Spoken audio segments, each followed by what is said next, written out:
Welcome to the Sisters Talk podcast. I'm your host, Dannie M, and today we not only have special guests, but we have a special co-host, Mr. Mm. Jahmaal Onoh. He's a Marine Corps veteran, an IFBB professional bodybuilder, fitness coach, and self-proclaimed philosopher. And for some people who Wow. already know who he is, that's my brother. So Wow. You're a little big brother, though. that's right. Oh, yes. And for special guests, we have First Lady and Pastor Ogbolu. And for a lot of people who don't know, this man is our uncle. So if I didn't have my American last name, I would have had the last name Ogbolu. So for people that That's I grew up right. with in elementary school, now you can see where I talked about this name years ago. This is where it originated from. So you can see my lineage is directly connected to the motherland. And I thought what better month to bring them on the show than to celebrate Black History Month. And you can learn from people who are actually in the country of Africa. And I want this show to resonate through all cultures, all people. It's important that we understand each other so we can eliminate some of these disparities that we see happening in today's society in America and worldwide. So without further ado, I am going to give the floor to my uncle Ogbolu. I was gonna call him Uncle Jahmaal. I don't know why my brother's name popped in my head.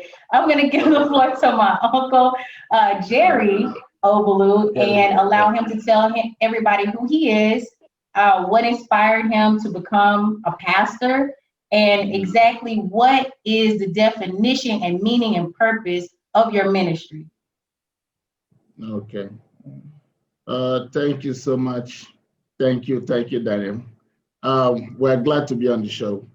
Thank you so much. We're here. I'm Pastor Gerald Jerry Ogbolu, and that's my wife, First Lady Judith Ogbolu. We run a ministry here in Abuja, Nigeria, that's in West Africa. And the church is called Heart of Gold Bible Church, Heart of Gold. That's like having a tender heart, somebody that has love, and that ministry actually came in effect after I had an encounter with God, and he asked me, he said, look, I need people that will go out there and let them know that I have paid the price, for all the sins of humanity. Not just that he has paid the price, but that also that life can be better if you can believe in him. Because in the scripture, he says that without me, you can do nothing. And I got that understanding. And actually on my own, it's like I just said, okay, as at the time I had the encounter, I was in a very tight corner. So I had to like give him a shot. I gave him a try and I said, okay, if you really said this, then I want to see you bring it into effect in my life. And actually he did. And when he did that, I was like, wow, people need to know more about this. That salvation is free. He has paid the price, and all you have to do is just accept him. And then two, instead of everybody going around depressed and in pain and in anguish, I think if we embrace him, we'll be able to put him to the test. And so far, so good. It's worked for me, and he's working for a whole lot of people. Our church in Abuja consists of mainly younger people, because he said unto me, he said, look, I need for you to raise unto me a generation of soldiers that will believe in me, that will have enough faith to be able to turn things around, especially for their generation. And we've been out there, we've been hunting for souls, young men, young women, no matter what they may find themselves doing. Some of them, we meet them as drug addicts, some of them are like drunkards, and so on, even girls that walk the street, and we try to pull them into the church, into the body of Christ. And through the word of God, we try to renew their thinking, renewal of the mind, the mindset. And we make disciples of them. We send them out into the community as well to try to make a difference to the closer community. By his grace, we've been trying on that. Okay, we still have other things like in Abuja, for example. Abuja is like the seat of power in Nigeria. Abuja is consists majorly of politicians and high civil service civil servants, that work in the federal ministry. So you have like two sets of people in Abuja, either you're the high or the low. For those people who are high up there, they're not easily reached. But the people that are low, that's the people of the low income earners.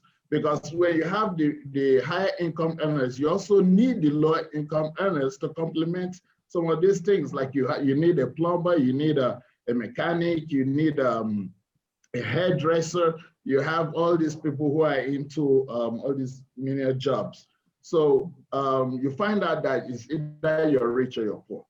So the people that are on the lower cadre, you'll find out that they walk around with a lot of depression and pain and anguish, and they feel like, life, how will I ever get there?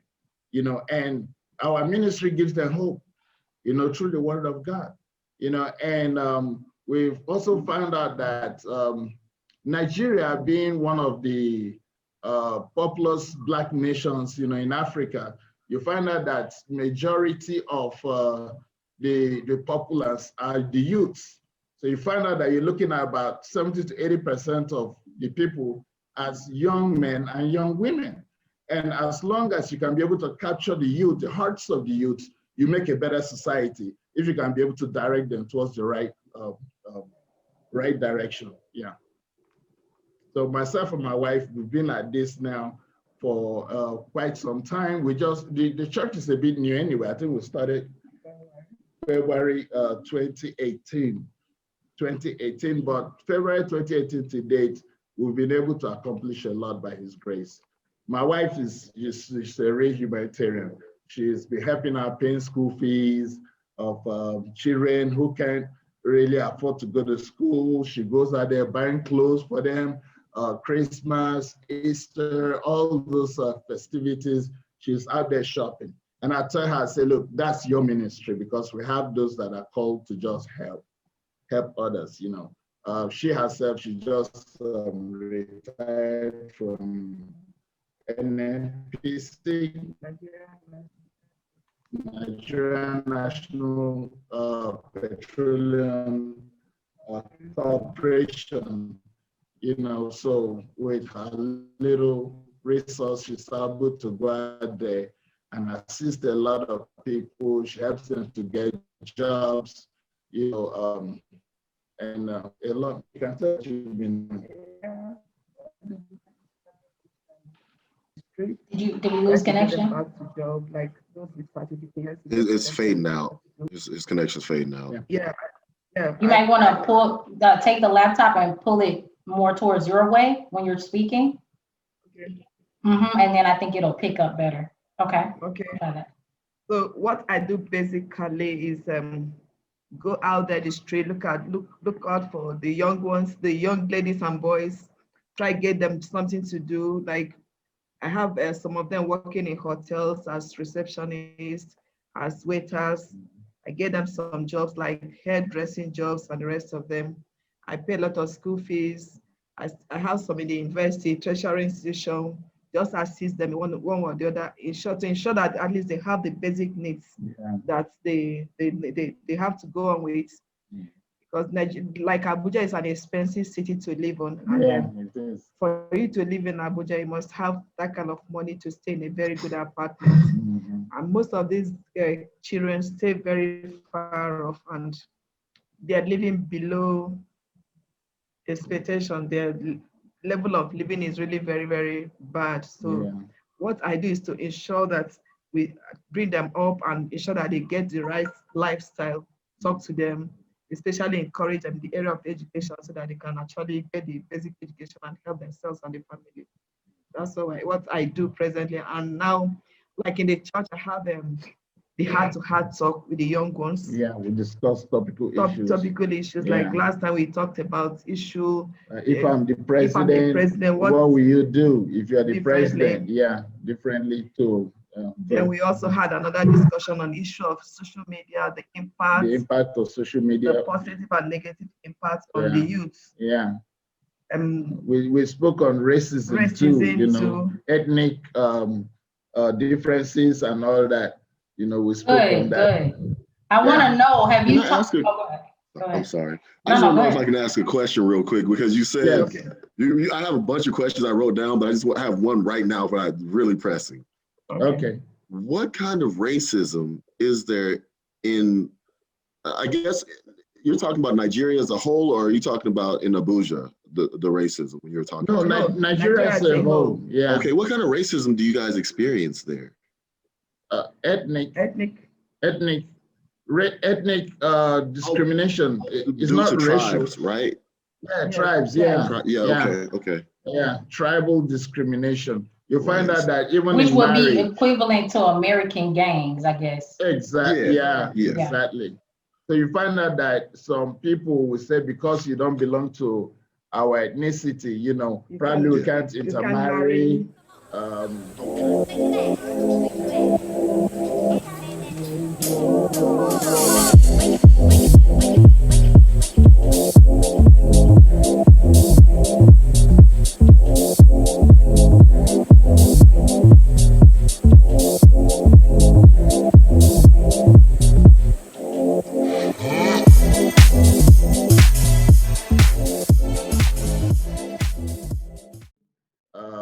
Can I correct something real quick?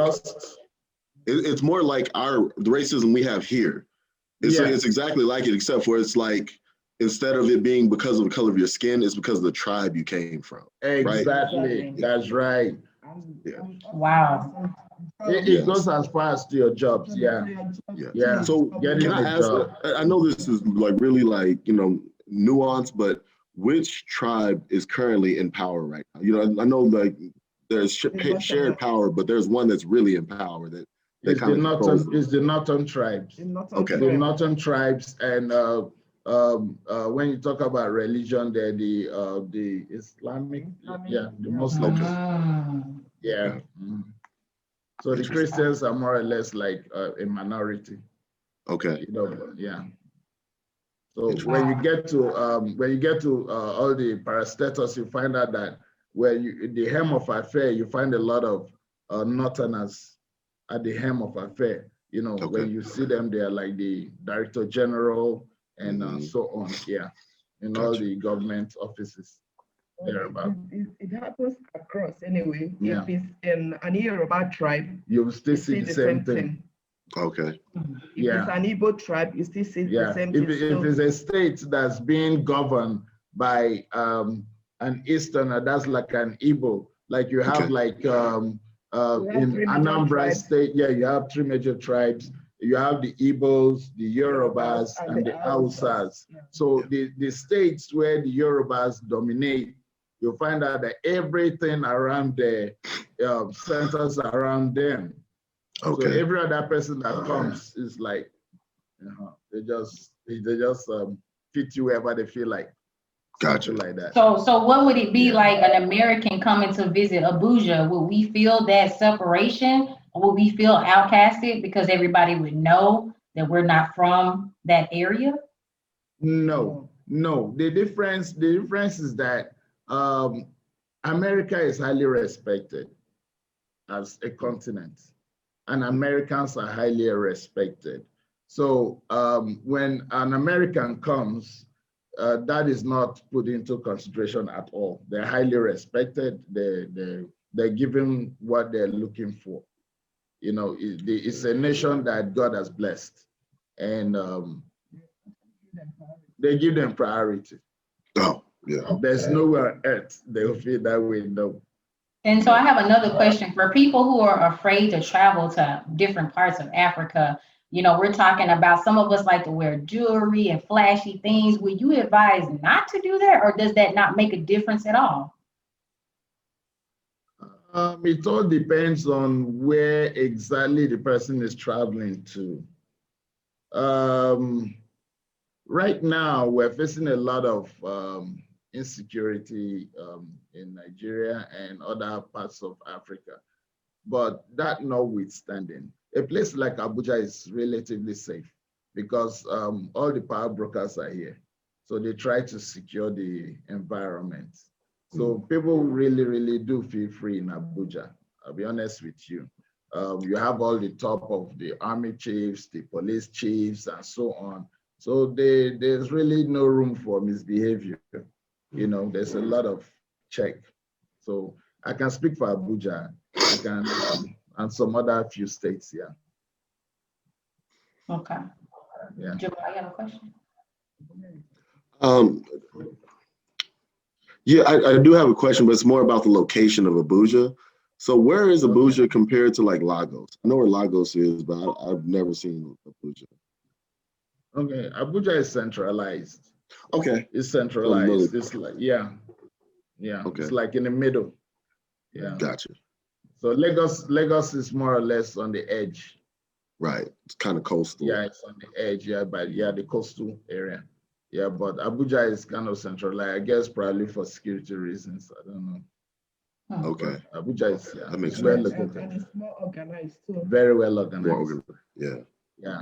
Okay. So I guess if we were to fly into Abuja, it would kind of make us feel like we're kind of still in the United States, in a sense. Yes, you will. Yeah, exactly. You still see a lot of nice shopping malls, good roads. In fact, you just feel like you're in America. You can't find good roads in Houston, but anyways. Right. or in Killeen right now. I have another question.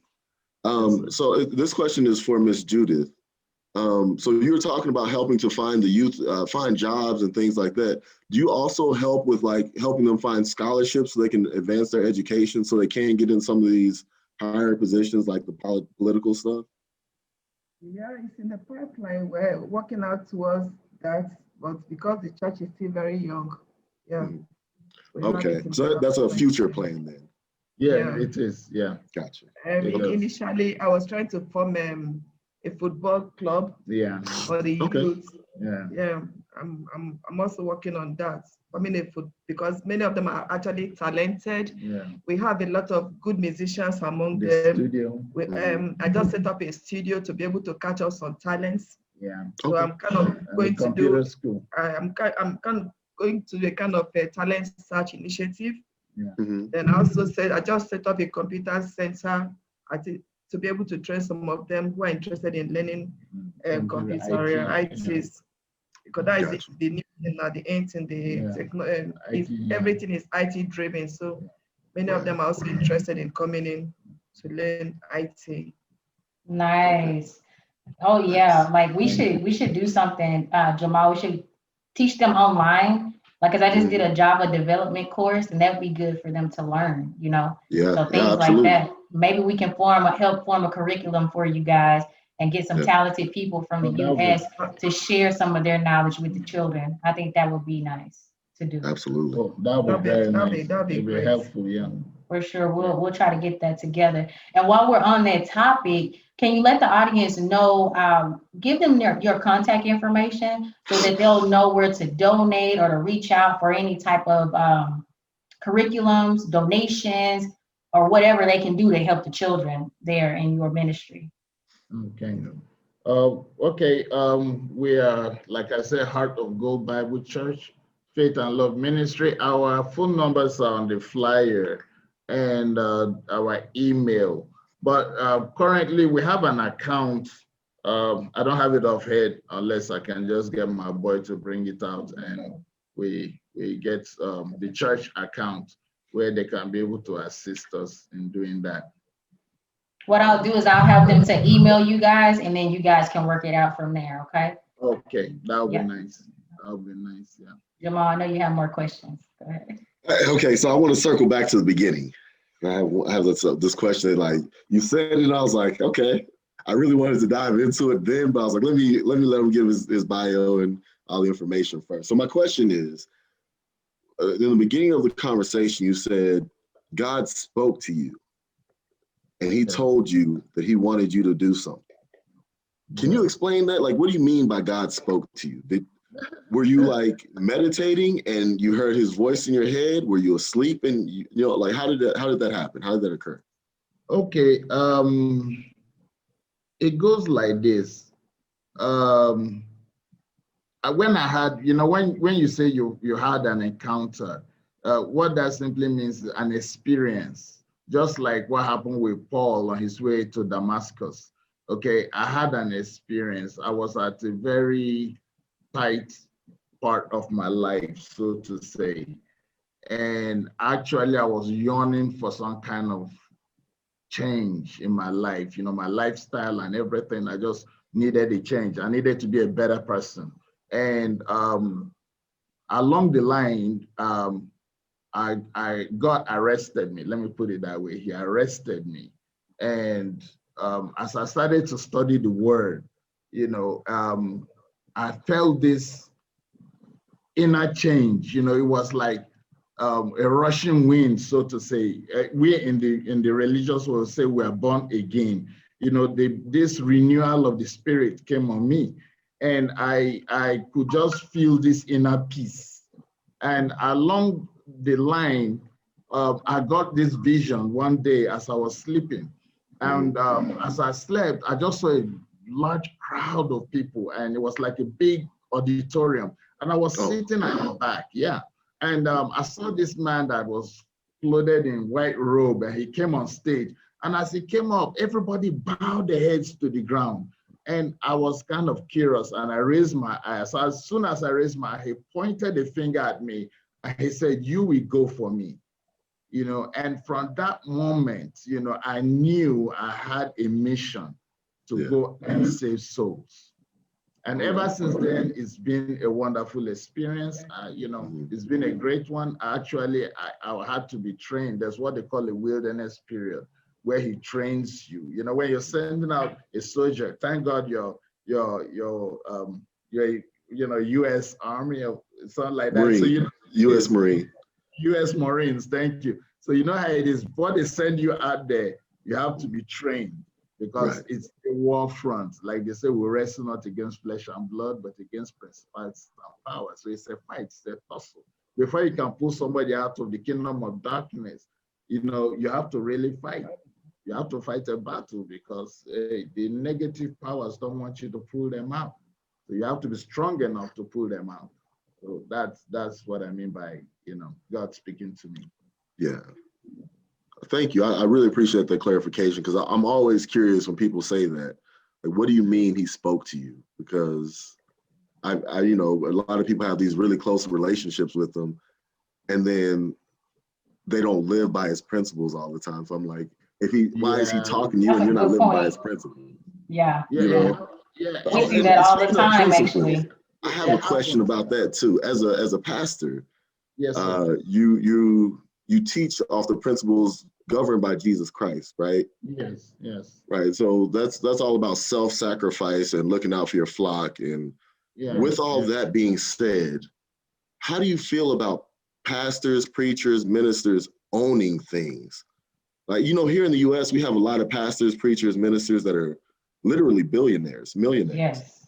How do you feel about that? Wait, let me put my point in. While the communities are poor within like a 1 mile radius of the mega church. Okay. Their congregation themselves are struggling a lot of times. Okay. Let me tell you something about that. There's what you call misplaced priority. Okay, misplaced priority. When Christ called us, he called us to be a shepherd. What is a shepherd? A shepherd looks after his flocks, his sheep. He knows when they're hungry. He knows when they're thirsty. He knows when they're sick. That's why he says, "I'm the good shepherd."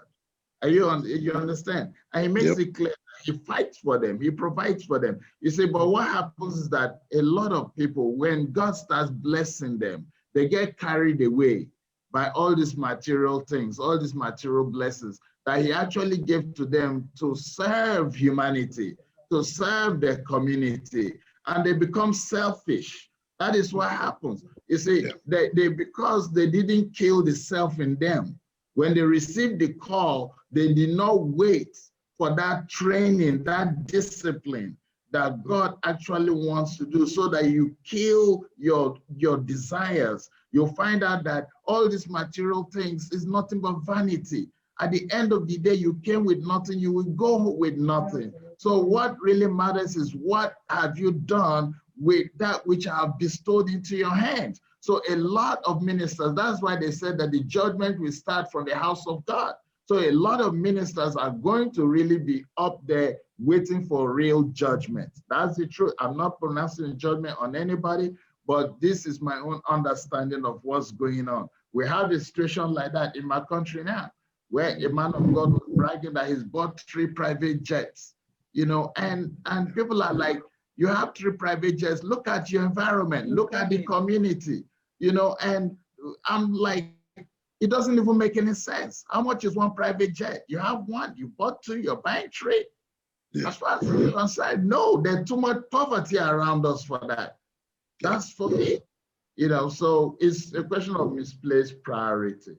One thing I can say that I see different about your ministry and the First Lady's ministry right away is the fact that the First Lady is literally working with the children directly to create activities and keep them engaged in something. And you're trying to find their talents. And that's one thing that I feel like we don't focus enough on globally. You know, we send our kids to school and then they come back home into whatever environmental condition they're in, and that's it. And if they have the money to be a part of an extracurricular activity, they do it. If not, then they just waste away their natural talent. So I think that's a really bonus, and it's a very good blessing that you're doing for the people of Abuja, the children of Abuja, because I'm pretty sure, like you said, the money doesn't come easy. And for you guys to be that safe haven, I truly believe that's what church is all about, is giving back to the community. Exactly. So if you guys are doing that, which I see that you are, then you guys are on the right track. But this should be a testimony to the people who own churches here in America. Think about the communities that are right within walking distance from your mega church. What are you doing for your community? Are you checking on the elderly whenever we have freezing temperatures, like you probably heard in Africa? We just had a winter storm here and people died, you know, and the churches, I saw them actually moving towards helping for a change. I mean, there's been other natural disasters that happened, and it kind of took a while for them to wake up and see. But now I think the people are starting to hold them more accountable, more now than ever. Yeah, no, Jesus Christ told us one thing. He said, when I was hungry, did you feed me? When I was homeless, did you give me a shelter? When I was naked, did you clothe me? And then you're going to be asking, Lord, when did I see in all these conditions and a list of my brethren that you have also done, that you need to go out there and help humanity. It's a mandate. Before he left to call Peter 3 times, he said, Peter, do you love me? He said, yes, master. He said, feed my sheep. He called him again, Peter, do you love me? He said, you know I love you, master. He said, feed my flock. He called him a 3rd time. He said, do you love me? He said, master, but you know I love you. He said, then go out there and feed my lambs. He said, go and feed them. It's not for you to extract from them. It's for you to feed them. And that's the mistake that everybody's making out there in the Christian world. We should understand that we are to make sacrifice. It's for us that if we have $50, our $50, 40 should go out there. We can hold 10 at least to feed ourselves. That's how it's supposed to be. And my prayer is that after this, a lot of people have a rating. Yeah. Yeah, I think, I agree with you wholeheartedly. I said many times, offering is for the church. It's just for the church to do what they need to keep the church sustained. Tithing is not for the church. Tithing is for the congregation. You give that money to the church for the church to redistribute amongst the congregation. And here, I don't know that I've ever been to a church where they actually did that. So that to me is a big issue. And don't get us wrong, there are plenty of churches that's doing the right thing, but we're saying on the grander scale, we don't see that as a typical thing happening. No. Yeah, like our church, we built our church ourselves. And like I always abide by the principles of tithing. And I tell my wife, I say, look, the scripture says, bring your tithe, there may be meat in my house to meet the needs of people. That's the essence of it. So when they bring it, then when people have need, you have some people, like, for example, we had a situation this COVID period, and there was lockdown. Okay, there was lockdown, there no food, people couldn't go out there to help themselves and all that. And I looked at my wife and I said, Mama, we need to do something. You know, we don't have much, but let's see what we can do. One of the parents in the church called me and she said, we don't have food to eat. I said, Pastor, what can you do? And I said, well, we don't have much money, but if I said, let me go out there and give her maybe like 5,000 naira, I said, how long would I carry her? I said, and besides, she won't be the only person who continue to enlarge us so that we'll be able to meet the needs of others, you know. Definitely. I think this is the start of it, honestly. Yeah. Yep. So we're gonna have to wrap this up, guys, but I hope everyone had a great moment listening and learning to Pastor Ogbolu and First Lady Ogbolu. It seems that they're definitely doing what a church congregation, an organization, and corporation should be doing for their people and their community. And I hope that this serves as a great tool of reflection for some of those churches who may need to step it up. Yep. And brother, do you have any final words? No, you know, I mirror what you said. Like, I thought this was great. I really hope that there are some other pastors, ministers, and ministries out there that hear this and, you know, adjust what you're doing. Help your congregation, because in this country, in the U.S., I don't know if anybody's been paying attention, but religion is slowly dying here. And it's because so many religious leaders are so selfish. And, you know, I know not all of them are. There's one, I wish I could remember his name, in North Carolina, who, you know, his whole church is, all his church is about is taking care of his congregation. That's all he does. Wow. Yeah, all the money he takes in, he buys businesses and he puts his congregation to work. All y'all have jobs, and nobody's poor, nobody's homeless, nobody's hungry. Everybody's fed, clothed, and they're getting paid.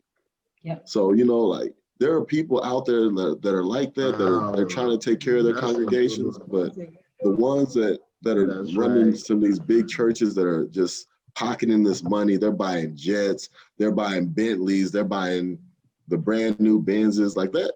That's not what church is about. None of that's what church is about.